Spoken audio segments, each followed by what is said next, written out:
These are a packet of Alexa's mica powders. They are Chameleon mica powders and they're made by a company in Ukraine. They very kindly sent me these to try and I'm really excited to try these out.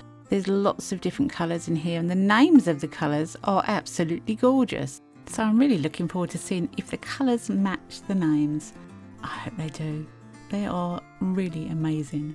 And it's a company from Ukraine, so why wouldn't I try them? So with each individual colour, it comes packed with a little lid that shows the colour, and you have to take the lid off to see the powder inside. So they don't go everywhere. How many times have you opened a pack of mica and it's everywhere in the packaging? What a great little idea. Now this was a mould that a very nice subscriber gifted to me. Her name is Vivian and she gave me a whole box of things and I cannot thank you enough, Vivian. That's very kind of you.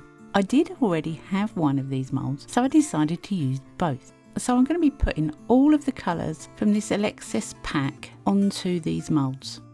The first one was Magnolia Sunset and the second one was Galaxy Purple. I don't know what I feel about purple, but look at this ocean amethyst, isn't it absolutely stunning? The link for these will be in the description box below. It gets better. Peacock Blue. I mean, oh, wow. I think this one was my favourite, but don't tell anyone. Then we have Chocolate Plum. Now that was unusual, but these colours are all very, very different. Snow Queen. Wow, gorgeous colour. And although they might look similar on the moulds, they all have a different shimmer to them. Spicy Cocktail. Now I'm not a brown person, but that is gorgeous. It looks kind of coppery. Mermaid's Eyes. I mean, the names just are so cool. And that is such a goldy orange colour. It is beautiful. Now we're on to Cobalt Violet. And it's just, I'm blown away by these colours, I really am. Lilac Navy, I mean, what a combination. Beautiful.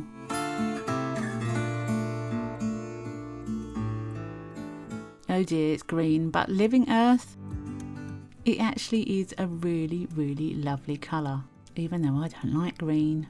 Merry Dancers, how cool is that? Very silvery, this one.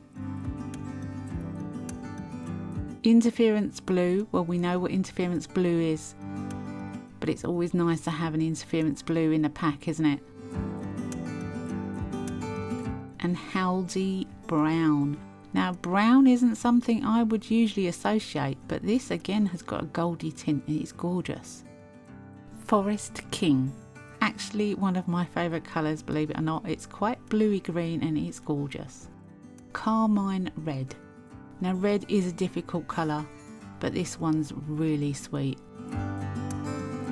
So here's a close-up of all the colours sitting as I've dusted them. I have blown off the excess and I will be covering them in black. Such gorgeous colours, and I even like that green. It's got a really silvery tint to it. Really nice colours. Now if you're not sure why I'm going to be using black, I will link in the top right hand corner a video I made on the back colours of resin. It might help. So these are the Alexis range of colours.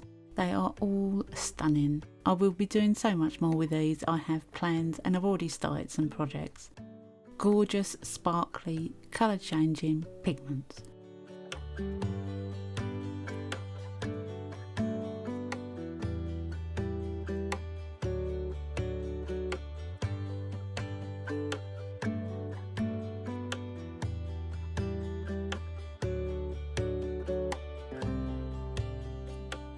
So I've mixed up some Vista resin. This is really thin viscosity resin and it will hopefully flow into all the little nooks and crannies of this mould. And I've put some of their black liquid pigment in. It is a beautiful silky black colour. Now I do start off quite pensively here with a micro brush to get it in all the little crevices and nooks and crannies and to push it in so I can get the bubbles out. I do later think this resin is going to set before I even get anywhere with this. So I gave up with the micro brush and I just pushed it in with a silicone tool. And it actually worked really well, but it was a bit messy.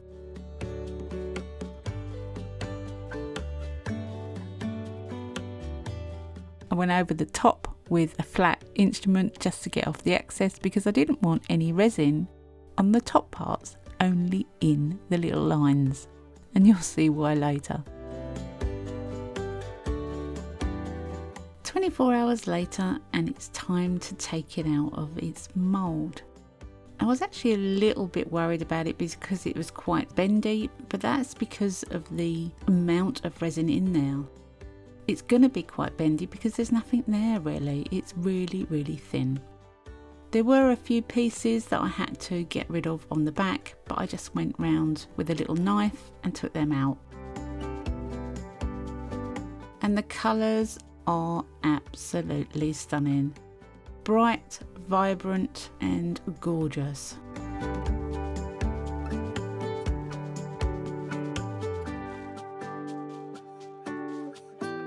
Now I want to use these in something else. So as I don't really want a solid line around the outside, decided to get my clippers and to just take the solid outside line off. And then I've got something I can work with better. It snipped away really easily because it's so thin, and it started to look really quite lovely.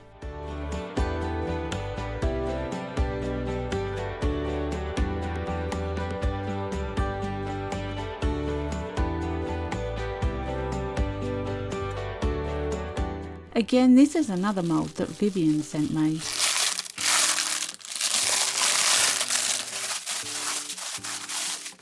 She did send me quite a bit and I am very grateful. But I decided to use this for this piece. Now I've got two of the pieces, but I don't want a joining line in the middle, so I decided to use just one piece.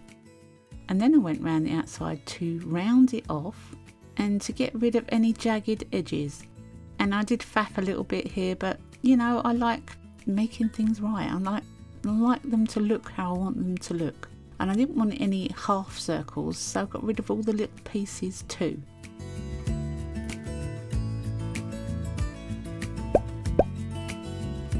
When I was happy with the first piece, then I decided to use the second piece that I had to fill in a few of the gaps on the outside edges.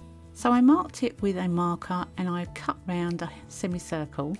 Then I cut round the inner circle and then I made them into the bubbles that they were. So I got rid of all the jagged edges as well. When I was happy, I used Vista resin, and I actually used the turbo for this because I didn't have much time and I wanted to do a couple of layers. So I'm pouring in a layer of clear Vista Turbo, just a thin layer. I get rid of the bubbles with a silicone tool. Silicone tools are great for going around edges, don't you think?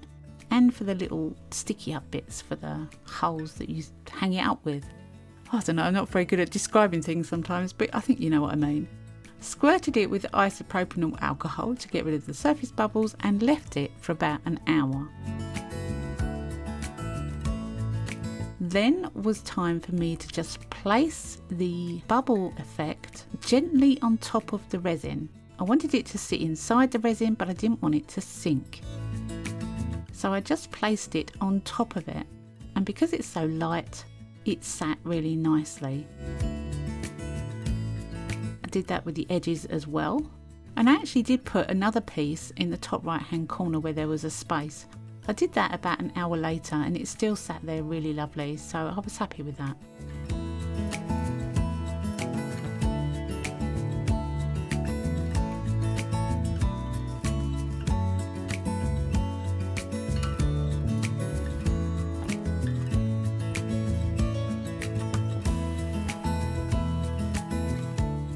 I used a little micro brush without the brush just to move the pieces into the places where I wanted them.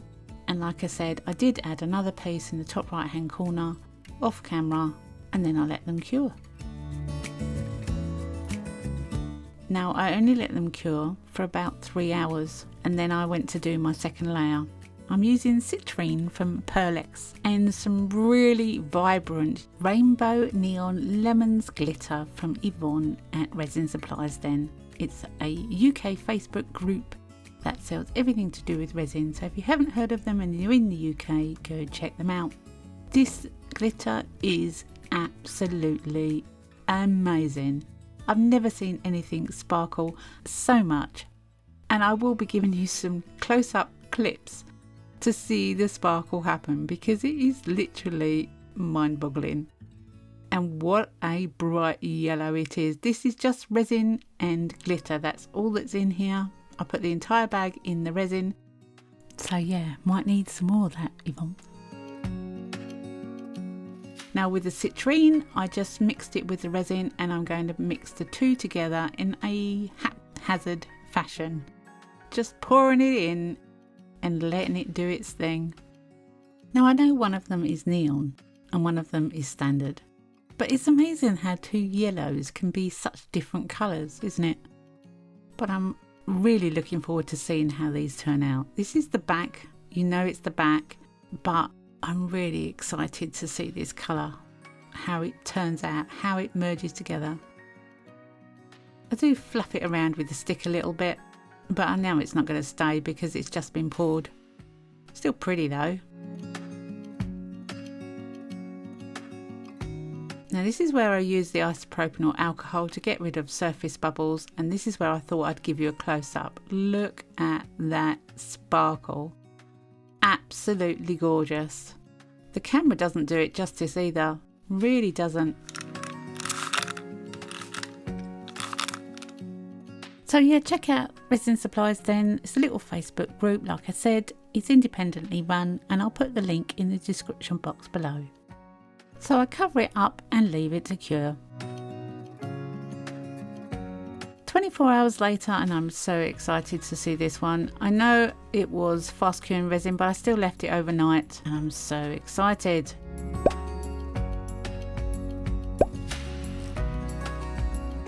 Wow, that sparkle is intense. And look at the colours of the Lexis mica powders, aren't they gorgeous? I am very happy with this one. So as I was up at silly o'clock this morning, I came down and I got my Cricut fired up and I cut out some bees and some wording for this sign. That process on its own was a lot of fun.